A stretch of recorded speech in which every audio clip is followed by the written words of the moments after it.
Welcome to the show.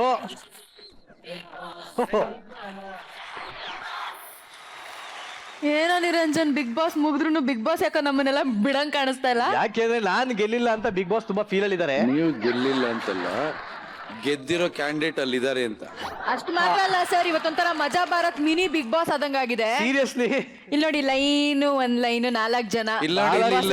ಅಲ್ಲೊಂದು okay, ಎಲ್ಲ ಇಲ್ಲಿ ಬಿಗ್ ಬಾಸ್ ಮಯವಾಗೋಗಿದೆ ಇವತ್ತು. ಎಲ್ಲರಿಗೂ ಬಿಗ್ ಬಾಸ್ ಮಜಾ ಭಾರತದ ಮನೆಗೆ ಸ್ವಾಗತಿಸುತ್ತಾರೆ. ಬಿಗ್ ಬಾಸ್ ಕಡೆ ಮಾತಾಡ್ತಿರೋದು ತಿರ್ಗಾ big boss. Big boss Niranjan, ಹೇಳಿ ಬಿಗ್ ಬಾಸ್. ಅತಿಯಾಗಿ ಮಾತನಾಡಿರುವ ನಿಮ್ಮ ಈ ತಪ್ಪಿಗೆ ಈ ಸಂಚಿಕೆಯಲ್ಲಿ ಮೌನವಾಗಿರಬೇಕೆಂದು ಬಿಗ್ ಬಾಸ್ ಆದೇಶಿಸುತ್ತಿದ್ದಾರೆ. ಆಯ್ತು big boss. Sheetal, big boss ಇಷ್ಟು ಸಂಚಿಕೆಗಳಾದರೂ ಎಲ್ಲರ ಮಾತಿನ ಮೇಲೆ ಓವರ್ಲ್ಯಾಪ್ ಮಾಡುವ ನಿಮ್ಮ ತಪ್ಪಿಗೆ ಒಂಟಿ ಕಾಲಲ್ಲಿ ನಿಲ್ಲಬೇಕಾಗಿ ಬಿಗ್ ಬಾಸ್ ಆದೇಶಿಸುತ್ತಿದ್ದಾರೆ.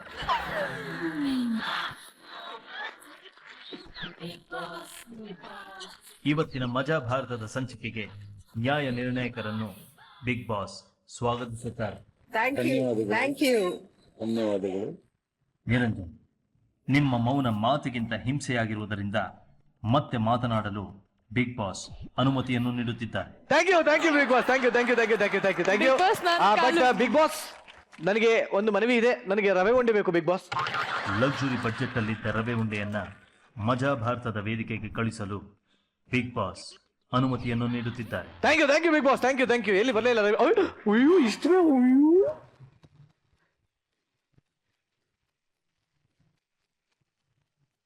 ಎಸ್, ನಾನು ರವೆ ಉಂಡೆ ತರಿಸಿದಕ್ಕೆ ಒಂದು ಕಾರಣ ಇದೆ. ಯಾಕೆ ಅಂತಂದ್ರೆ ನಮ್ಮ ವಿಜಯ್ ರಾಘವೇಂದ್ರ ಅವರಿಗೆ ರವೆ ಉಂಡೆ ಅಂದ್ರೆ ಪಂಚಪ್ರಾಣ. ನಿಜ ತಾನೆ? ಹೌದು, ರವೆ ಉಂಡೆ ಇಷ್ಟ. ಹಾ, ನಮ್ಮೂರು ಗಾಜನೂರಲ್ಲಿ ಮಾಡೋ ರವೆ ಉಂಡೆ ಇಷ್ಟ ಅಂತ. ಇದು ಅಲ್ಲೇ ಗಾಜಲ್ ಮಾಡ್ರಿ ಅದು. Thank you. ರವೆ ಉಂಡೆ ನಮ್ಮ ಕಡೆಯಿಂದ ರವೆ ಉಂಡೆ ನಿಮಗೋಸ್ಕರ ತರಿಸಿದೀವಿ. ಒಂದೇ ಒಂದು ಸಿಹಿ ಮಾಡ್ಕೊಂಡು ಶೋ ಶುರು ಮಾಡೋಣ. ದಯವಿಟ್ಟು ಒಂದೇ ಒಂಚೂರು ತೊಳಿ. ಖಂಡಿತವಾಗ್ಲು ಹೋದ ವರ್ಷ ಮಾಡಿದ ರವೆ ಉಂಡೆ ಇನ್ನೂ ಫ್ರೆಶ್ ಆಗಿದೆ. ನಮ್ಗೆ ಅದೇ ಸಂತೋಷ. ಹೌದು, ಆಕ್ಚುಲಿ ಫ್ರೆಶ್ ಆಗಿದೆ. ಬಟ್ ನಿಜವಾಗ್ಲೂ ವಿಜಯ್ ರಾಘವೇಂದ್ರ ಅವರ ಒಂದು ಕನಸು ಸ್ಪಂದನ ಅವರು ರಿಯಲ್ ಲೈಫ್ ಅಲ್ಲಿ, ಇನ್ನೊಂದು ಕನಸು ಯಾವ್ದು? ನನ್ನ ಮಗ, ನಿಮ್ಮ ಮಗ ಶೌರ್ಯ. Very nice. ಶೌರ್ಯ ಅವರು ಹಾಗೂ ಸ್ಪಂದನ ಅವರು ಈ ಕಾರ್ಯಕ್ರಮ ನೋಡ್ತಾ ಇದ್ದಾರೆ. ನಿಮಗೂ ಕೂಡ ಇಲ್ಲಿಂದನೇ ಒಂದು ವಿಷಯ ಹೇಳ್ತಾ ಇದೀವಿ. What a nice husband you have and what a nice dad you have. Oh my god. Thank you.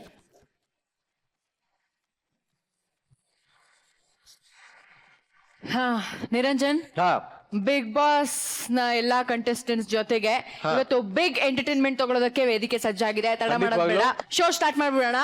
So ಇವತ್ತು ಕ್ಯಾರವನ್ ಅಲ್ಲಿ ಕಂಡಂಗೆ ಎಷ್ಟು ತಿಂದೆ, ಕಾಣದೇ ಇರೋ ಹಂಗೆ ಎಷ್ಟು ತಿಂದೆ ನೀನು? ಯಾಕಮ್ಮ ನೀ ಏನ್ ತರ್ಸ್ಕೊಡ್ತಿದ್ಯಾ? ನಾ ಕೇಳಿದೆ ತರ್ಸ್ಕೊಡ್ತಿಲ್ಲ ತಾನೆ. ನೋಡು, ಶ್ರುತಿ ಅಮ್ಮ ಈ ಮುದ್ದಿನ ಮಗನಿಗೆ ಅರ್ಧ KG pulao, 1/4 KG kesari bath, 2 KG ಗಸಗಸೆ ಪಾಯಸ, ಇದೆಲ್ಲದನ್ನು ತಂದು ನನಗೆ ಬಹಳ ಪ್ರೀತಿಯಿಂದ ಮುದ್ದಿಂದ ಕೇಳಿ ಕೊಡ್ತಾರೇನೋ ಅಂತ ಅಂದ್ಕೊಂಡೆ. ಆದ್ರೆ ಏನು ತಂದಿಲ್ಲ ಅವರು ನನಗೋಸ್ಕರ. It's okay. ಆ ಒಂದು ಪ್ರೀತಿ, ಮಮತೆ, ಆ ಒಂದು ವಾತ್ಸಲ್ಯ, ಇದೆಲ್ಲದಕ್ಕೆ ನಾ ಬೆಲೆ ಕೊಟ್ಟು ಸುಮ್ಮನಾಗಿದ್ದೀನಿ. ಹೋಗ್ಲಿ ಬಿಡು, ಚಿಂತೆ ಮಾಡ್ಬೇಡ. ಮರ್ವಿನ್ ಗೊತ್ತಲ್ಲ, ಹೌದು, ಮರ್ವಿನ್ ಸ್ವತಃ ಕುಕ್ ಆಗ್ಬಿಟ್ಟಿದ್ದಾರೆ. ಹೌದಾ? ಅವ್ರ ಕ್ಯಾಟರಿಂಗ್ ಇಂದ ತರಿಸ್ಕೊಡ್ತಾ ಇದ್ದಾರೆ. Very nice. ಎಂಜಾಯ್ ಮಾಡು. ಓಕೆನಾ? So let's welcome Prashamsa Kapu from Udupi.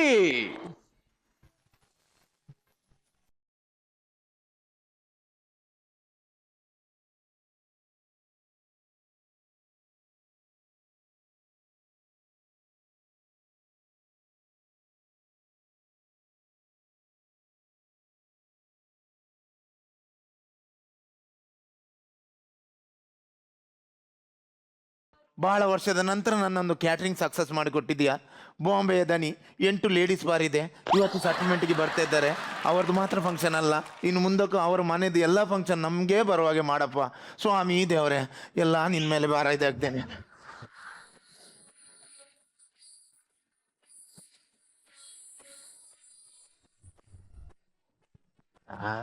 ದನಿ, ಏನು ಬಾರಿ ಇವತ್ತು ಪೂಜೆ ಮಾಡ್ತಾ ಇದ್ದೀರಿ? ವಿಷಯ ಗೊತ್ತಿಲ್ವನ? ಏನು? ನಮ್ದು ಕ್ಯಾಟ್ರಿಂಗ್ ಸಕ್ಸಸ್ ಆಗಿದೆ. ಅದಕ್ಕೆ ದೇವರಿಗೆ ಪೂಜೆ ಮಾಡೋದು ನಾನು. ಸಕ್ಸಸ್ ಆಗ್ಲಿಕ್ಕೆ ಕಾರಣ ನಾನ್ ಸಹ ಇದ್ದೇನೆ. ದೇವರ ಹತ್ರ ನಾನ್ ಸಹ ಹರಕೆ ಹೊತ್ತಿದ್ದೇನೆ. ಏನ್ ಹರಕೆ ಹೊತ್ತಿದ್ಯಾ? ನಾಲಿಗೆಯಲ್ಲಿ ಕರ್ಪೂರ ಇಟ್ಟು ಹೊತ್ತಿಸ್ತೇನಂತ. ಹೌದಾ? ಹೌದು. ಹೊತ್ತಿಸಿದ್ಯಾ? ನೀವ್ ಇವಾಗ ಸಿಕ್ಕಿದಲ್ಲ. ನಾನು ಯಾಕ ಇವಾಗ ಸಿಕ್ಕಿದ್ರೆ ಏನಾಯ್ತಾ? ನಿಮ್ಮ ನಾಲಿಗೆಯಲ್ಲಿ ಹೊತ್ತಿಸ್ತೇನಂತ ಹರಕೆ ಹೇಳಿದ್ದು. ನನ್ನ ನಾಳೆಗೆ ಕಾಪುರ ತಿರ್ಸಲಿಕ್ಕೆ ನೀನ್ ಹೇಳ್ಬೇಕಣ್ಣ, ನಂಗೆ ಗೊತ್ತಿಲ್ವನ? ಎಲ್ಬರ ಏನು? ನಮ್ದು ಕ್ಯಾಟ್ರಿಂಗ್ ಭಯಂಕರ ಸಕ್ಸಸ್ ಆಗಿದೆ. ಬಾಂಬೆದ ದನಿ 8 ಲೇಡೀಸ್ ಬಾರ್ ಇದೆ ಅವರಿಗೆ. ಅವರು ಇವತ್ತು ಸೆಟ್ಲ್ಮೆಂಟ್ಗೆ ಬರ್ತಾ ಇದ್ದಾರೆ. ಈಗ ಸೆಟ್ಲ್ಮೆಂಟ್ ಆಗ್ತದೆ, ಏನು ಎದುರು ಬೇಡ. ಬಂದ್ರು ದನಿ ಬಂದ್ರು.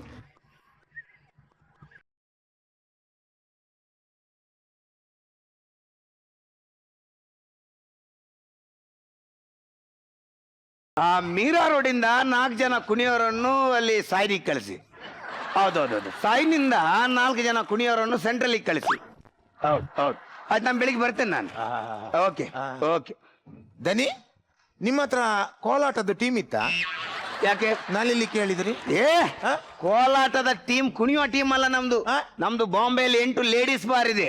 ಹಾಗೆ ಒಂದು ಕಡೆ ಲೇಡೀಸ್ ಬಾರ್ ಇಂದ ಕುಣಿಯೋ ಹುಡುಗಿಯರನ್ನು ರಾತ್ರಿಗೆ ಇನ್ನೊಂದು ಕಡೆಗೆ ಸಾಗಿಸೋದು, ಶಿಫ್ಟ್ ಮಾಡಿಸೋದು. ಮತ್ತೆ 9 ರಿಂದ 12 ಅಂತ ಹೇಳಿದ್ರು, ಅದೇ ಅದು ನಮ್ದು ಬಿಸ್ನೆಸ್ ಟೆಕ್ನಿಕ್ಸ್. ಈಗ 9 ರಿಂದ 12 ಗಂಟೆ ತನಕ ಸ್ವಲ್ಪ ಪ್ರೆಸ್ ಕಸ್ಟಮರ್, ಪಾಸ್ ಕಸ್ಟಮರ್ ಬರ್ತಾರೆ. ಆಗ 18 ರಿಂದ 25 ವರ್ಷದ ಹುಡುಗಿಯರನ್ನು ಕುಣಿಸೋದು. ಆಮೇಲೆ 1 ಗಂಟೆಯಿಂದ 4 ಗಂಟೆ ತನಕ ಗಿರಾಕಿಗಳಿಗೆ ಕುಡಿದು ಸ್ವಯ ಇರೋದಿಲ್ಲ. ಆಮೇಲೆ 35ಕ್ಕಿಂತ ಮೇಲಿದ ಹುಡುಗಿಯರನ್ನು ಕುಣಿಸೋದು. ಎಲ್ಲಿ ತನಕ ಅಂತ ಹೇಳಿದ್ರೆ, ಮೊನ್ನೆ ನ್ಯೂ ಇಯರ್ ದಿವಸ ಕುಣಿಲಿಕ್ಕೆ ಹುಡುಗಿಯರಿಲ್ಲ. ಆಮೇಲೆ ಬೆಳಗಾಗುವಾಗ ನಮ್ಮ ಅಲ್ಲಿ ವೈಟ್ರಿಗಳೇ ಮೀಸೆ ಬೋಲ್ಸಿ ಕುಣಿಸಿದ್ರು. ನನ್ನ ಮಕ್ಕಳಿಗೆ ಟೈಟ್ ಆಗಿ ಯಾರು ಹುಡುಗಿ ಯಾರು ಹುಡುಗ ಅಂತಾನೆ ಗೊತ್ತಿಲ್ಲ. ಒಂದು ಕುಣಿದದೇ ದನಿ, ಅದು ಲೇಡೀಸ್ ಬಾರ್ ಅಂದ್ರೆ ಎಂತ ದನಿ? ಅದು ಎಂತ ಮುಗ್ಧರಪ್ಪ ನೀವು. ಲೇಡೀಸ್ ಬಾರ್ ಏನಂತ ಗೊತ್ತಿಲ್ವಾ ನಿಮ್ಗೆ? ಈ ಸ್ಟೇಜ್ ಅಲ್ಲಿ ಹುಡುಗಿಯರು ಕುಣಿತಾ ಇರ್ತಾರೆ.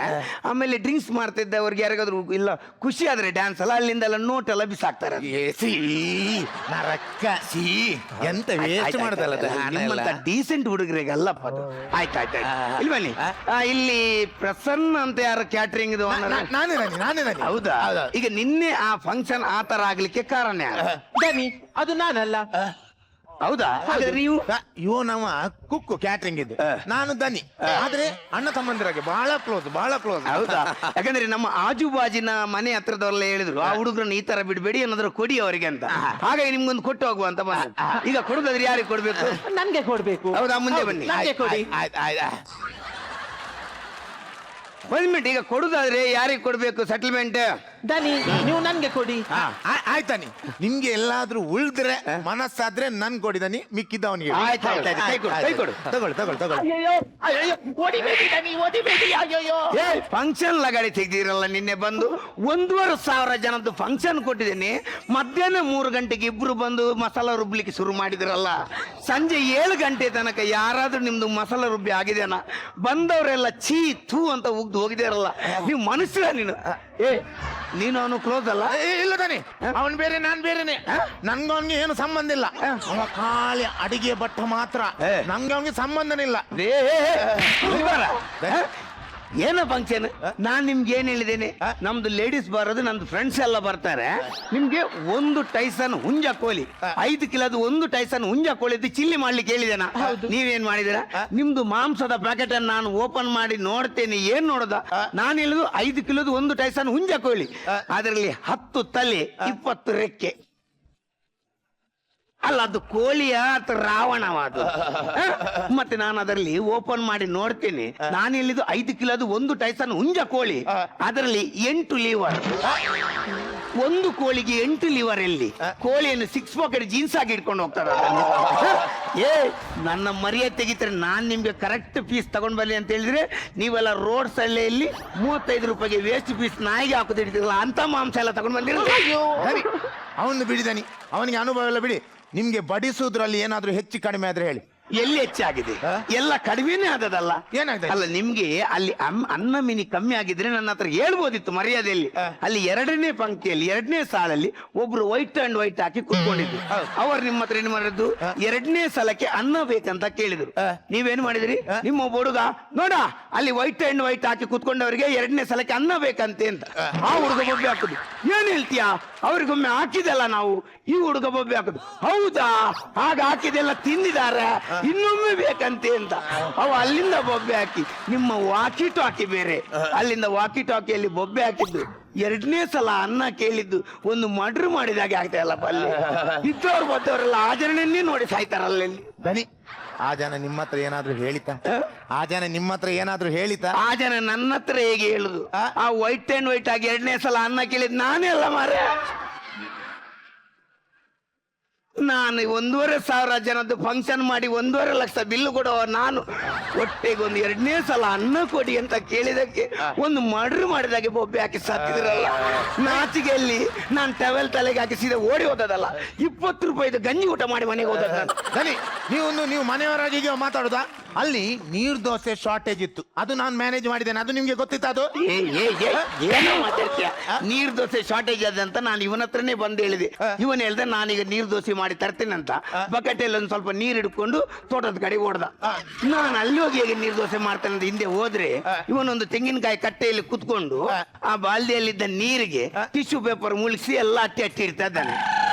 ಆ ಒದ್ದೆ ಮಾಡಿದ ಟಿಶ್ಯೂ ಪೇಪರ್ ತಂದು ಅಲ್ಲಿ ನಮ್ಮ ಕ್ಯಾಟ್ರಿಂಗ್ ಹತ್ರ ನೀರ್ ದೋಸೆ ಟೇಬಲ್ ಅಲ್ಲಿ ಇಟ್ಟಿದ್ದಾನೆ. 4-5 ಮುದುಕರು ಆ ಟಿಶ್ಯೂ ಪೇಪರ್ ನೀರ್ ದೋಸೆ ತಿಂದು ಏನು ಮಾತಾಡಲ್ಲ, ಸೈಡಲ್ಲಿ ಹಿಂಗೇನೆ ಕುತ್ಕೊಂಡ್ ಬಿಟ್ಟಿದ್ದಾರೆ. ಆ ಟಿಶ್ಯೂ ಪೇಪರ್ ಎಲ್ಲಿ ಜಾಮ್ ಆಗಿದೆ ಯಾರೇ ಗೊತ್ತು. ನಾನು ಕಲ್ಲು ಹೊಡೆದು ಓಡಿಸೋದ್ರಿಂದ ಆಯ್ತು, ಇಲ್ಲಾದ್ರೆ ಈ ನಮ್ಮ ಮಗ ಅದೇ ಟಿಶ್ಯೂ ಪೇಪರ್ ರೌಂಡ್ ಮಾಡಿ 4-5 ಇಡ್ಲಿ ಬೇರೆ ಮಾಡ್ತಾನೆ ಅವನು. ನಿಮ್ಮಂತ ಮೂರ್ಖರನ್ನು ಕಟ್ಟಿಕೊಂಡು ನಾನು ಫಂಕ್ಷನ್ ವಹಿಸ್ಕೊಂಡಿದ್ದೇನಲ್ಲ. ನಾನು ನಿಮ್ಮಂತ ಯಂಗ್ಸ್ಟರ್ಗಳಿಗೆ ಯಾಕೆ ಈ ಫಂಕ್ಷನ್ ಎಲ್ಲ ಕೊಡುದು? ಯಂಗ್ಸ್ಟರ್ಗಳು ಮೇಲೆ ಬರ್ಬೇಕು ಹೇಳಿ. ಮೊನ್ನೆ ನಮ್ಮ ಫ್ರೆಂಡ್ ಇದೊಂದು ಮಗುವುದು ತೊಟ್ಲು ಹಾಕುವ ಕಾರ್ಯಕ್ರಮ ಇತ್ತು. ಅಲ್ಲೊಂದು ಯಂಗ್ಸ್ಟರ್ ಏನೊಂದು ಕ್ಯಾಟ್ರಿಂಗ್ ವಹಿಸಿದೇನಪ್ಪ. ಎಲ್ಲ ಸುವಾಸನೆ ಘಮ ಘಮ ಘಮ ಘಮ. ಅದ್ರಲ್ಲಿ ನಂಗೆ ಊಟ ಮಾಡ್ಲಿಕ್ಕೆ ಆಗಿಲ್ಲ, ಒಂದ್ ಸ್ವಲ್ಪ ಕಿರಿಕಾಯ್ತಲ್ಲಿ. ಏನ್ ಊಟ ಏನ್ ಮಾಡ್ಲಿಲ್ಲ? ಅಲ್ಲ, ನಾನು ಹೋದ ತಕ್ಷಣ ಅವ್ರ ಮಗು ಅಂತಂದು ನನ್ನ ಕೈಯಲ್ಲಿ ಕೊಟ್ರು.